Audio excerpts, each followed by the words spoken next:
எல்லாத்தையும் சக்கட்டு முடிக்க வரான்றாரு, போறான்றாரு, உட்காருன்றாரு. இதை நான் இன்னைக்கு பேச நினைக்கல. தொடர்ந்து பல மேடைகளை பார்த்துட்டு வரேன் நான் மிஸ்கின் பேசுகிற பேச்சுக்களை. சமீபத்தில் அண்ணன் பாலானுக்கு வந்து 25th இது இயர் கொண்டாட்டம். அங்கே பார்த்தா அவர் என்னமோ பெரிய குடியார மாதிரியும் படுத்து கிடந்தான் பாலா, அவன் தான் பாலான்றது.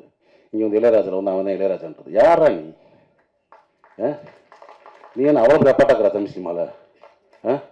எனக்கு ஒன்றுமே புரியல. ஒரு போலி அறிவாளி அப்படிதான் சொல்லணும். அதாவது அன்னைக்கு மேடையில் உட்காந்தவங்க மிக திறமையான அற்புதமான நம்ம மண் சார்ந்த கதைகளை மட்டும் எடுத்து படம் பண்ணுற இயக்குநர்கள், அமீரன் ஆகட்டும், வெற்றிமன் சார் ஆகட்டும், ரஞ்சி சார் ஆகட்டும், பணங்கள் வியாபாரிகிட்ட வந்து பர்கர் வியாபாரி உட்காரச்ச மாதிரி